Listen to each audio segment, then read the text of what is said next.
Hi everyone.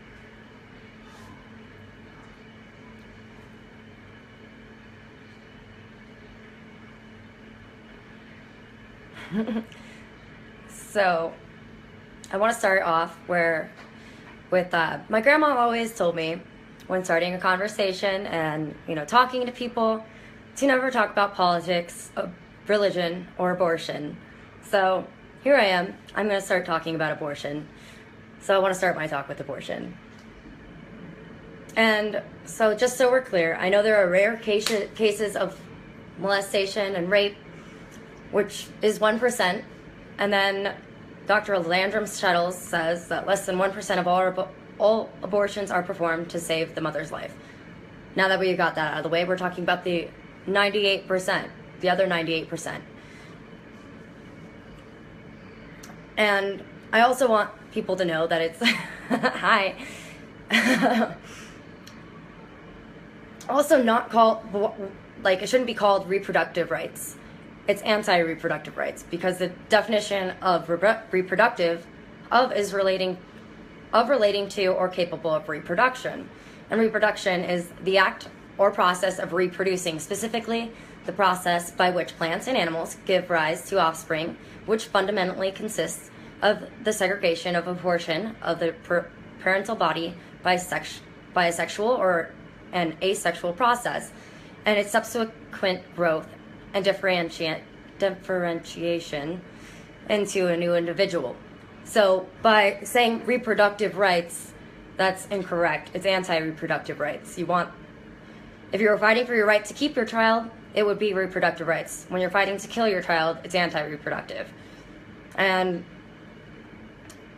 I'll still stand on the stance why that is it that a baby must suffer so that a woman doesn't have to suffer the consequences of her choices. And just so we're clear, I'm not trying to outlaw abortion or anything like that. I just don't think that killing a child should be normalized or taken lightly. It shouldn't even be a last resort. Why is having sex more important than than a child's right to live?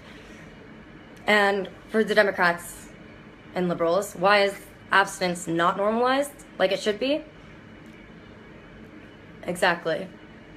And what for Republicans and conservatives who are extremely religious, why is it that we degrade women who have children out of wedlock if we're so against abortion?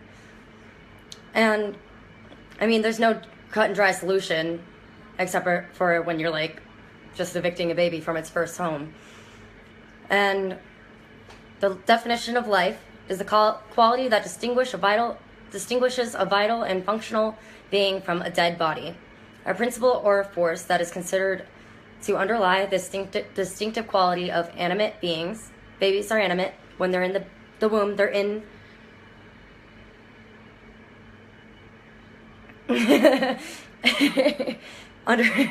thank you. An organism. Dang it. I got distracted. Animate beings, and that's a child inside the womb. They're animate, they move around. An organismic state characterized by capacity for metabolism, growth, reaction to stimuli, and reproduction. So, it's kind of crazy. And I feel really strongly about this. And I know that there's different systems, with adoption agencies and things like that don't tend to work very well. And that's usually the pro-choice argument, is that putting them up for adoption doesn't work because adoption sucks and so on and so forth. But I'm not really trying to get to that point, because that's a whole another subject. If we could fix adoption and the foster care, I would totally do that. And it's difficult. It's a difficult subject, and that would be an extremely hard thing to start off with. And so let's start at the beginning, before the baby's even produced or conceived, where we can either put say that abstinence is cool, because it is cool. Why is it such a bad thing to want to keep your child or to not have sex? That's just the gist of it. Like, why don't we just normalize something as easy as just not having sex?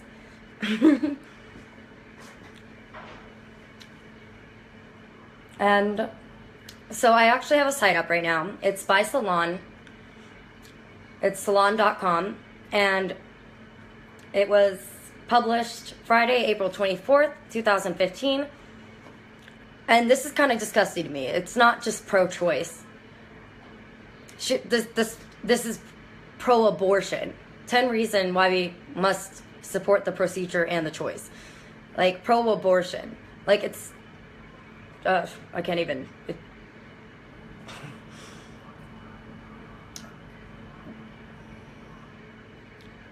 And guys should control themselves. I apologize, guys. Today I'm probably not going to be so responsive and interactive with your comments and stuff, but feel free to comment. I will be reading through them at the end. And, you know, of course, putting on my little subjects. If I said something wrong and had to re-explain, I got you. And so the pro-abortion has a list of 10 reasons why they're pro-abortion. And it isn't safe for the child. Thank you, Christoph. Anyways, going on. I am pro-abortion because being able to delay and limit childbearing is fundamental to female empowerment and equality. Why is female empowerment so so important? Like, empowerment, I feel empowered because I kept my child. I feel empowered because I have a family who is able to, like, help me and assist me, which not a lot of people do. But why would you want to limit your childbearing? And, I mean, the woman's body is perfect the way it is. And it says a woman who lacks the means to manage her fertility lacks the means to manage her life. Maybe try not having sex. Or, you know, you're not managing your fertility because you're not keeping the child. You're managing your right to kill a child. Sorry. Like, it's, no. And I am pro-abortion because well-timed pregnancies give mothers a healthier start in life. Once again, it goes back to, let's just not have sex. Or use protection. There's condoms, female condoms, the Nuva ring, and then the little things that they can put in you. There's so many options. I mean, birth control. You can, though I'm not really a fan of stuffing yourself with hormones, but there are options. Nobody's scared of doctors as much as I am. I am pro-abortion because I take motherhood seriously. I don't see people taking motherhood seriously when they're not taking care of their child. They're killing it. Try not having sex, exactly.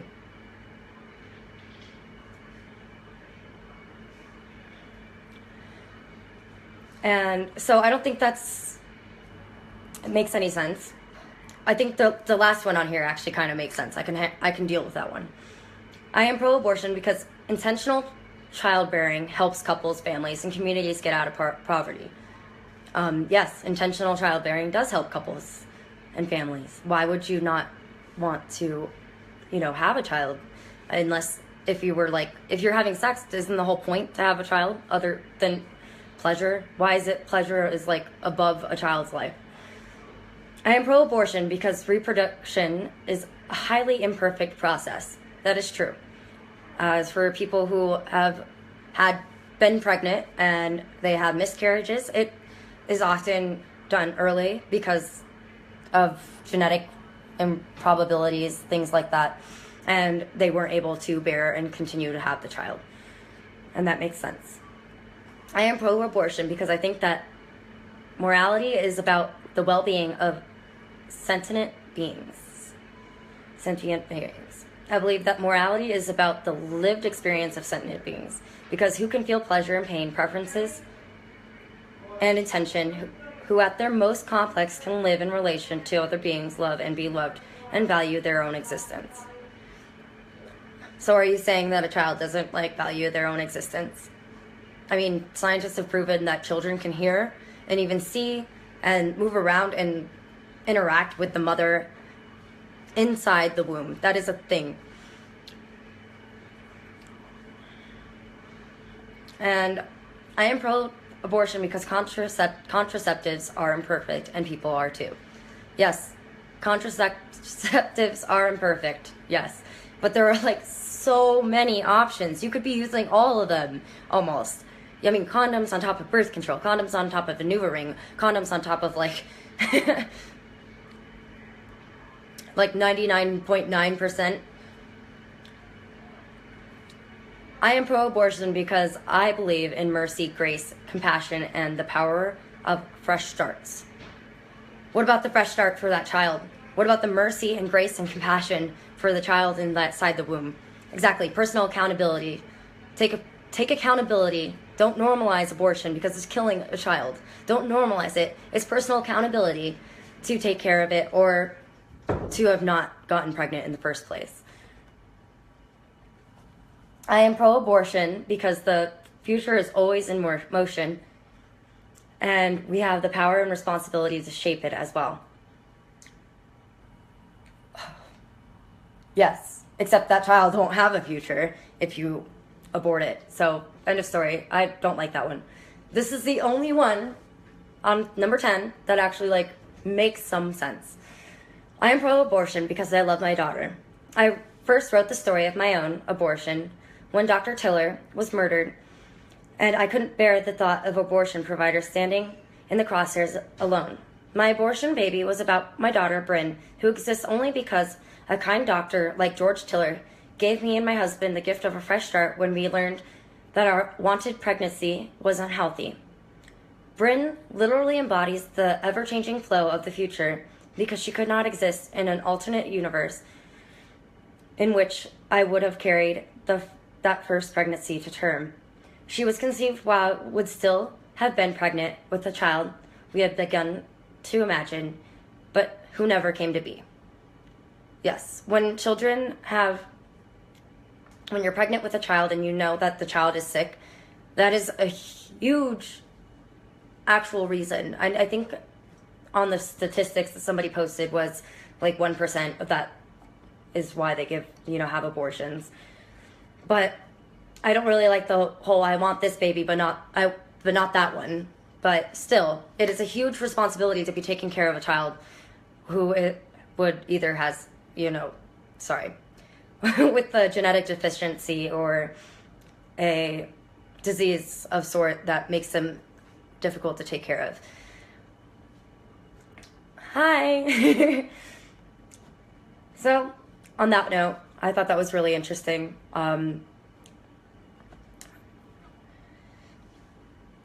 I also want to call out any vegans that are against people eating eggs and call it violence when we're okay with abortion.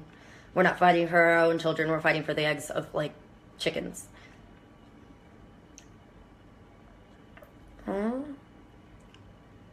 And I do believe life begins at conception. And so my entire goal, like I said, isn't to get rid of abortion. I do realize that those options being there need to be, done safely rather than people, trying to stick a hanger up that or, do anything on that level. I realize that having a safe option is a better option than outlawing it completely. And with saying that, I think we should start, early and normalize abstinence, normalize using contraceptives, normalize that killing your child because of your consequences isn't okay. Normalize the fact that the child is there and there's a life inside the womb. And it drives me crazy that we'll push to kill a child. And I don't know, it's just disgusting to me. I can't even begin to relate with it. I used to be pretty pro-choice, but until I had a miscarriage of my own. And that miscarriage at 10 weeks showed me a living child. There was a child. It was there, and it was awful. So seeing that really killed my whole thought on it. I used to say I didn't mind it after 18 weeks. I didn't mind it I mean, before 18 weeks, and then it changed to before 12 weeks, and now it's like, let's stop normalizing it. Thank you, Greg. That would be wonderful. Maybe I can find it. Marco Rubio's a saint, or should be. Marco Rubio abortion.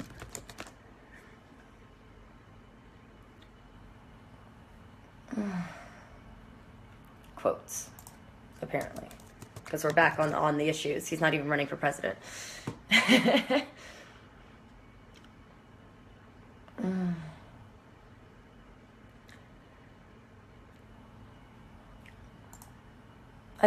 And then also later on, fixing the adoption agencies. Some people don't like some couples who are intergender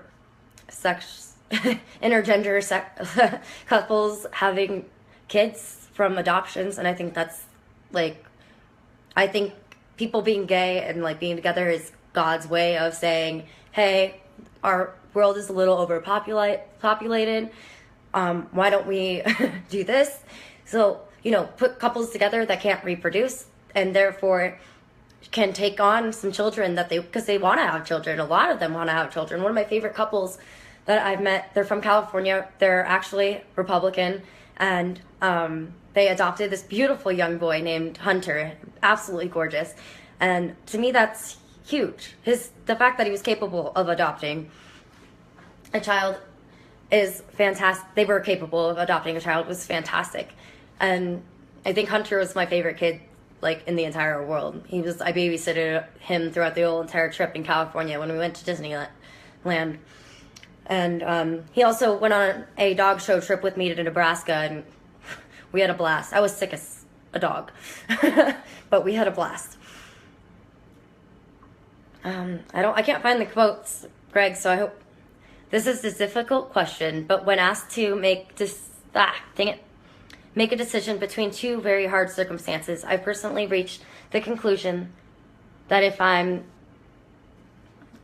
I need to write that down, because apparently it's not showing me the whole question. And I can't find it, but I'll read it later. And Marco Rubio's stance on abortion was partially why I supported him so much. And I also just want to say thank you guys for listening to my rant. I usually join in a little bit and let you guys read your comments more often. I'm sorry I didn't do that as often this time. I think that's about it. Is there anything else? Any questions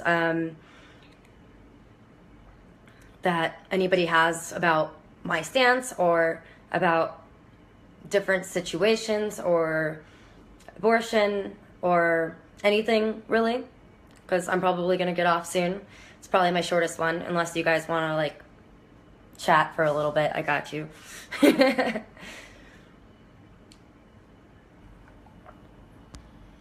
Okay. Well, thank you guys for watching. I hope you guys had a great time. I'll see you guys next week at 10 o'clock on Thursday night. Thank you again. And let's just drop the phone. God bless everyone. Thank you.